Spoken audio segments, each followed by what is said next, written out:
สวัสดีพี่น้องถือว่าวันนี้บินด่วนสวัสดีจ้ะมือก่อนหอดเดือนนี้นี่เนี่ยมาเพื่อนงานจะอยู่ไซเนาะแม่นกำลังแต่ว่าทีมงานกำลังติดตั้งเครื่องอาจารย์มือกีตาร์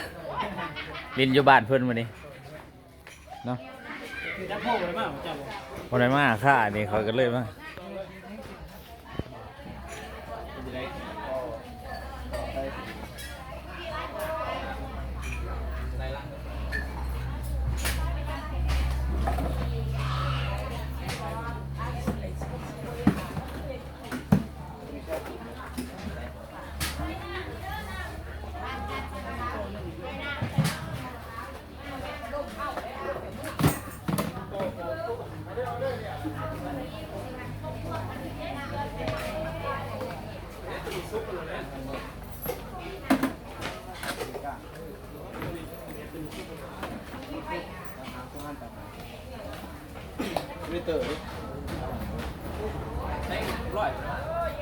บ่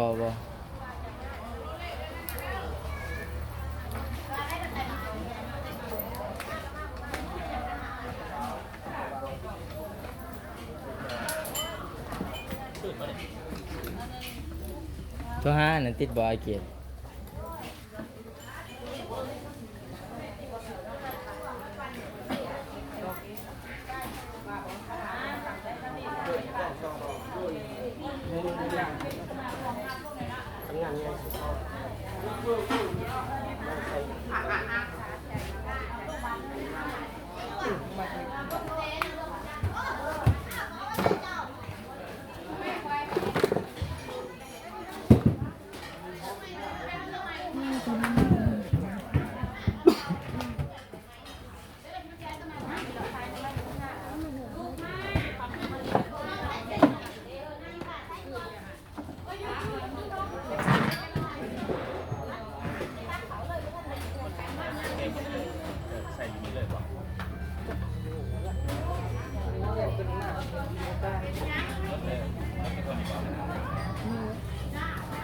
แอมลิเตอร์ฮะคือเถื่อคือแอมต่างหากมึงเข้าไปมันก็ยังมีแต่ชั้นนี้ไม่ได้ นี่ได้ มึงเอาไปเช็คอยู่บนซีเนาะแปะมันน่าจะชั้นนี้ ก็เห็นไปในทางนี้กันเลย มันมีตัง เป็นตัวใหญ่ตัวดำๆ เออตังดับตัง เดียวมันเก็บเป็นแบบไหนที่ป่าใช้กัน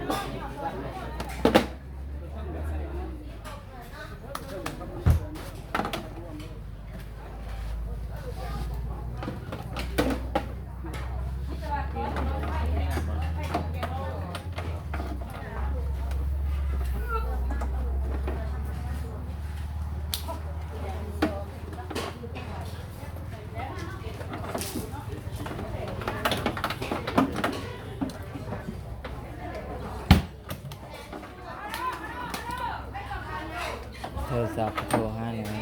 โทรศัพท์อะไรกันโทรศัพท์เนี่ยใช่บอกใช้มันเพียง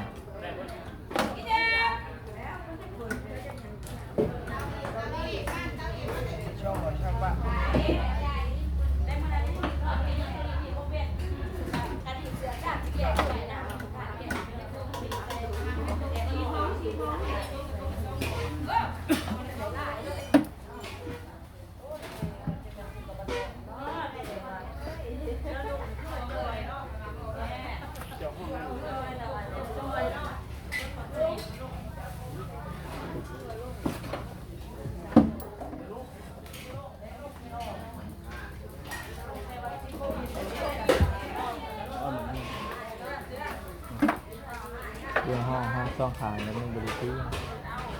อย่างเงี้ยห้องตั้งจะเป็นอะไร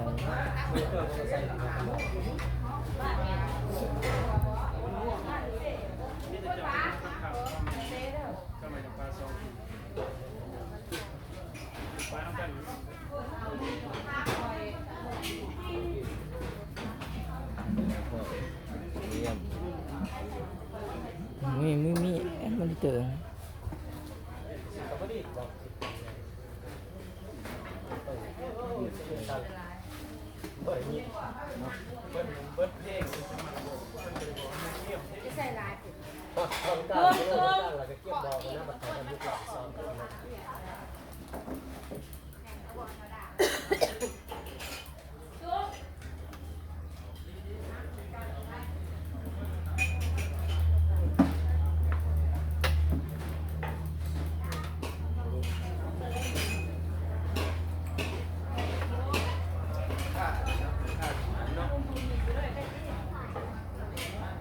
ฮัดปลาโทรศัพท์ในรถนี่เขาหายสิเขาหาย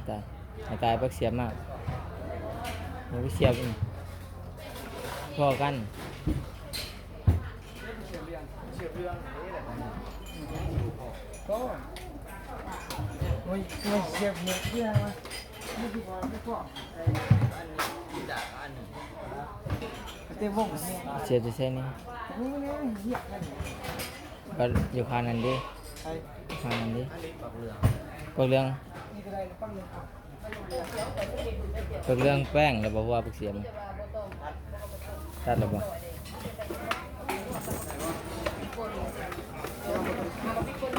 ก็ย้ายเลย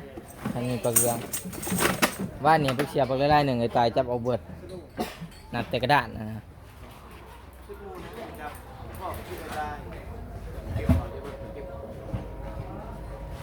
ทำพ่อไปเลยไปเลยไม่ได้ไม่ปักเสียบ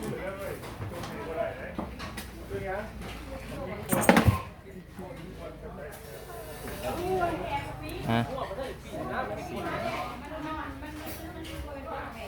ตัดอยู่ดีกันได้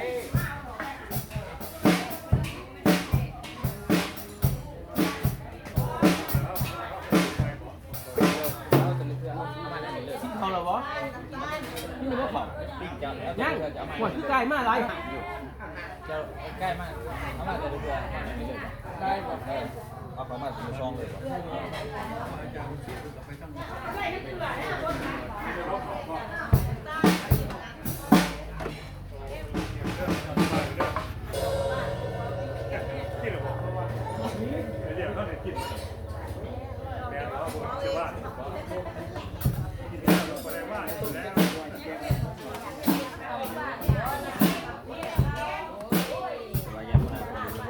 ไม่ได้หรอวะ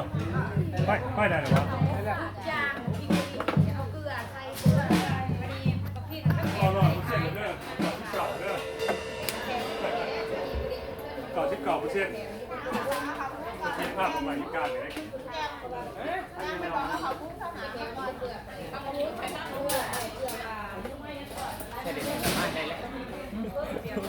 มันจับจุ่มเลยโอ้ยเดี๋ยวเลย